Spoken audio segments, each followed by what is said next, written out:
আজকে রবিবার, সেই মা সন্তোষী পুজো যে হয়েছিল সেই মা সন্তোষী পুজোর ঘট, দ্বার ঘর, তারপরে আমার ঘরে যে মায়ের সামনের ঘর, সেগুলো সবই আজকে তুললাম। ঘরের ঘরটা তোমাদের সঙ্গে শেয়ার করা হয়নি। মায়ের এখানে রান্না বসিয়ে দিয়েছি, ভাত। দেখো আয়রনের জন্য এই দাগগুলো পড়ে, ভীষণ আয়রন গো। পুজো এখনও হয়নি, করব। আর এখানে চাল কুমড়ো কেটেছি, আর 3 পিস চাল কুমড়ো ভাজবো। চাল কুমড়ো ভাজা আর চাল কুমড়োর ঘন্ট, এই হবে আজকের মেনু। তা রান্নাটা বসিয়ে দিই চটপট করে। ভাতটা বসিয়ে দিয়েছি। এবার পুজোটা সেরে উঠে তারপরে এই রান্নাটা করছি।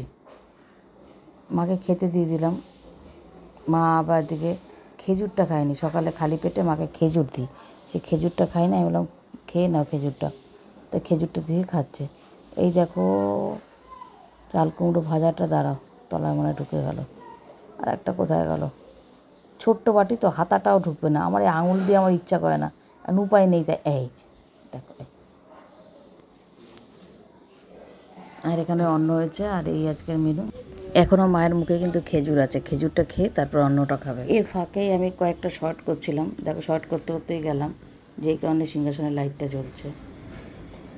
পরশুদিন ভিডিও দিতে পারিনি এই ত্রিভুবনে, রং বেরঙেও কালকে ভিডিও দিতে পারিনি। কালকে রং বেরঙে, হ্যাঁ রং বেরঙে ভিডিও দেওয়ার কথা ছিল, দিতে পারিনি, সময়ও পাইনি, মন মানসিকতা ভালো ছিল না, ইচ্ছা করছিল না। কালকে তো মেয়ে এসেছিল, মেয়ে গেল প্রায় 4:30 নাগাদ। তারপরে তাও ভেবেছিলাম দেবো, আর দিতে পারিনি।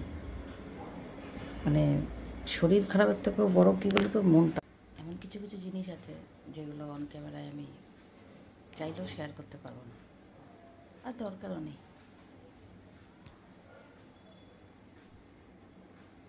যে মা কী অবস্থাতে যাচ্ছে, কী ফেস করছি, সেটাই মা সন্তোষী ছাড়া কেউ জানে না। তবে যে সমস্ত জটিল সমস্যাগুলো, সেগুলো আস্তে আস্তে করে সেরেছে। এখন এই যন্ত্রণা, আরও অন্যান্য জিনিসগুলো, মানে কী বলো তো, একবেলা যদি ভালো থাকে, ওই জন্য কাউকে বলি না যে ভালো আছে, যদি ভালো থাকলো ব্যাস, পরক্ষণে আবার আর একটা শুরু হয়ে গেল। সে শুরু হয়ে গেল মানে, মানে সামনে না থাকলে কেউ বুঝতে পারে না কী অবস্থা হয়। সে যাই হোক, কালকে মঙ্গলবার, কালকে আবার লক্ষ্মী পুজো, সরি কালকে তো সোমবার, পরশু দিন মঙ্গলবার, আমি পরশু দিনই করবো পুজো, কালকে হবে না, পরশু দিনই করবো। ঠাকুরের সঙ্গে কথা হয়েছে, ভিডিওটা কতটুকু কী হলো না হলো জানি না, এতটুকুই ছাড়বো। এখন ঘুমোচ্ছে। সকালে খুব পায়ে ব্যথা হয়েছিল, এই কদিন ধরে এই উপসর্গটা আমার খুব বাড়াবাড়ি করছে, যে পায়ে ব্যথা, পায়ে ব্যথা মানে সে অসম্ভব পায়ে ব্যথা। গরম সেক দিচ্ছি কিছুতেই কিছু হচ্ছে না, সে ওষুধ খেলেই তবে ব্যথাটা কমছে। ঠিক আছে, যতটুকু হয়েছে ততটুকুই শেয়ার করছি।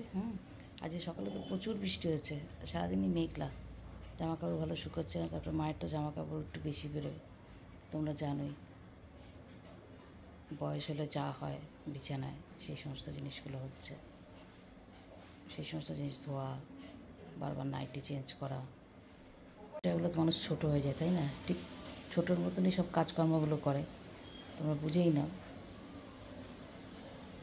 তো ঠিক আছে, দেখি, এই কারণে আর এনার্জিও পাই না, ইচ্ছাও করে না ভিডিও করতে।